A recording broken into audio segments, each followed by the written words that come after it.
Hi, this is Ginny from Central Church with another daily dose. Like I had said before, we got a little behind, so I'm just trying to read a few chapters to kind of get us caught up a little bit.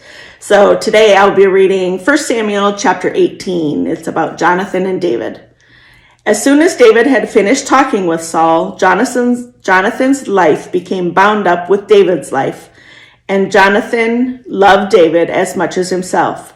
From that point forward, Saul kept David in his service and wouldn't allow him to return to his father's household. And Jonathan and David made a covenant together because Jonathan loved David as much as himself. Jonathan took off the robe he was wearing and gave it to David, along with his armor, as well as his sword, his bow, and his belt. David went out and was successful in every mission Saul sent him to do. So Saul placed him in charge of the soldiers, and this pleased all the troops as well as Saul's servants. After David came back from killing the Philistine, and as the troops returned home, women from all of Israel's towns came out to meet King Saul with singing and dancing, with tambourines, rejoicing, and musical instruments. The women sang in celebration, "Saul has killed his thousands, but David has killed his tens of thousands." Saul burned with anger. This song annoyed him. "They've credited David with tens of thousands," he said, "but only credit me with thousands. What's next for him? The kingdom itself?" So Saul kept a close eye on David from that point on. The next day, an evil spirit from God came over Saul, and he acted like he was in a prophetic frenzy in his house. So David played the lyre as he usually did. Saul had a spear in his hand, and he threw it, thinking, "I'll pin David to the wall."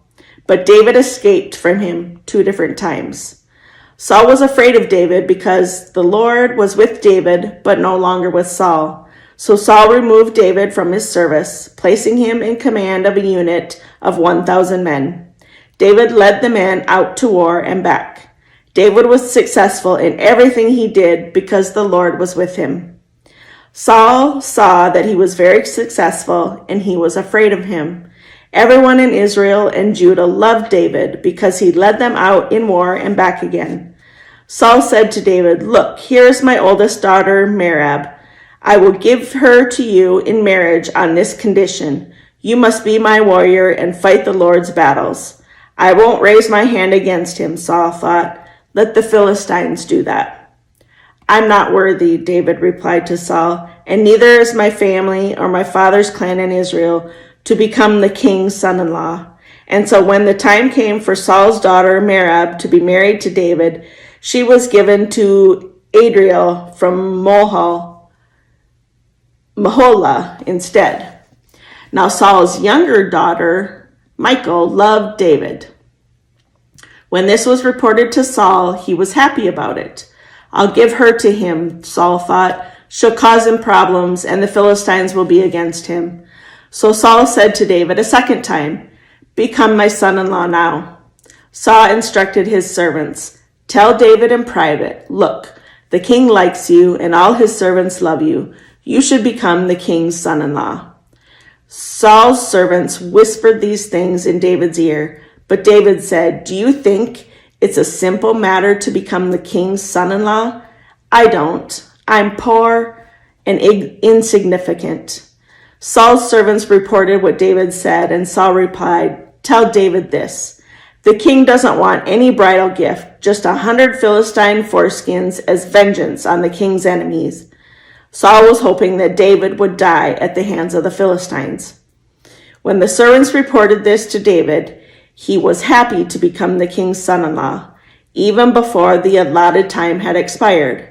David got up and went with his soldiers and killed 100 Philistines. David brought their foreskins and counted them out for the king so he could become the king's son-in-law. Then Saul gave his daughter Michal to him in marriage. When Saul knew for certain that the Lord was with David and that his daughter Michal loved him, then Saul was even more afraid of David. Saul was David's enemy for the rest of his life. And whenever the Philistine commanders came out for battle, David would have more success than the rest of Saul's officers. so his fame spread widely. This is the end of today's reading.